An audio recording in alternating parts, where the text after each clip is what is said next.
Hi, I'm here to talk about video games as art and why video games should be considered as art. If you go onto the internet and look up what is a video game, this is the definition that you will be provided by the internet. A video game is an electronic game that involves interaction with the user interface to generate visual feedback on a 2- or 3-dimensional video display device such as a touchscreen, virtual reality headset, or monitor/TV set. Now, this definition strictly talks about the physical aspects of video games, but not the conceptual or artistic aspect of video games, and that is a problem.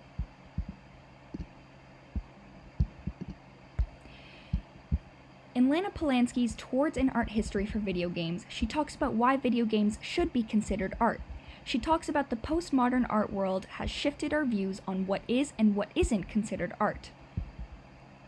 Here she writes that there is a history to video games that concern artistic and political views, which falls into the criteria of how to identify what is art. Although there is a fine line between an art game and game art, as Polanski mentions, the focus of this is on the fact that a game requires artistic views invoked by conceptual and artistic ideas.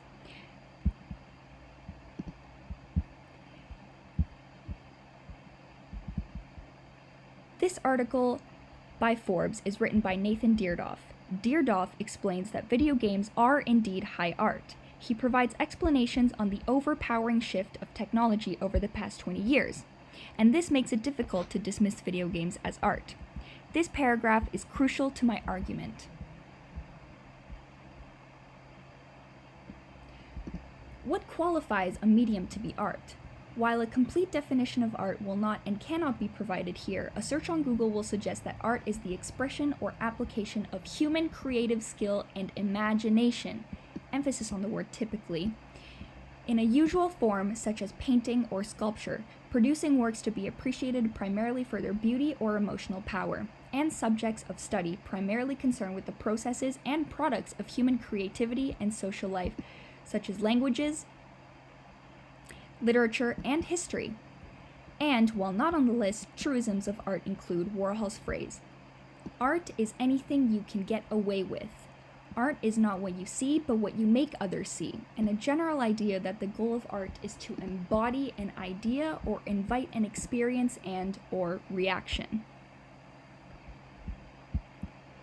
This paragraph really reflects this video game perfectly. This is the video game The Gardens Between, which can be played on many different video game consoles including Xbox, Nintendo Switch, PS4, etc. This video game is primarily based on the visual aspects of the game to relay the overall theme and message. The game is about two neighbors who are best friends, and the boy has to move away. This game takes you through their journey of looking back at their best memories as they explore them in a conceptually different way. The artistic and thematic aspects of this game overpower the gameplay aspect, which is why it is, or should be, considered art. This game took hours upon hours of manual labor to create each image and create each artistic theme in every level. Every level has a different memory, every level has a different theme, every level has different things that you have to complete using different strategies.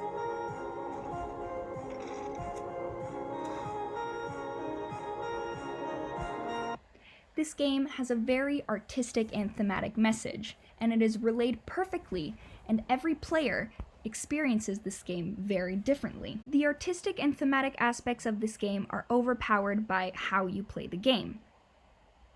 This relates back to the quote from Nathan Deardoff's writing. "Art is not what you see, but what you make others see," and a general idea that the goal of art is to embody an idea or invite an experience and/or reaction. Because this game is meant to be experienced differently by every player, this game can be experienced in different artistic ways over and over again. Video games come in many different forms, but all require some form of artistic concepts, and this is why I think video games should be considered art.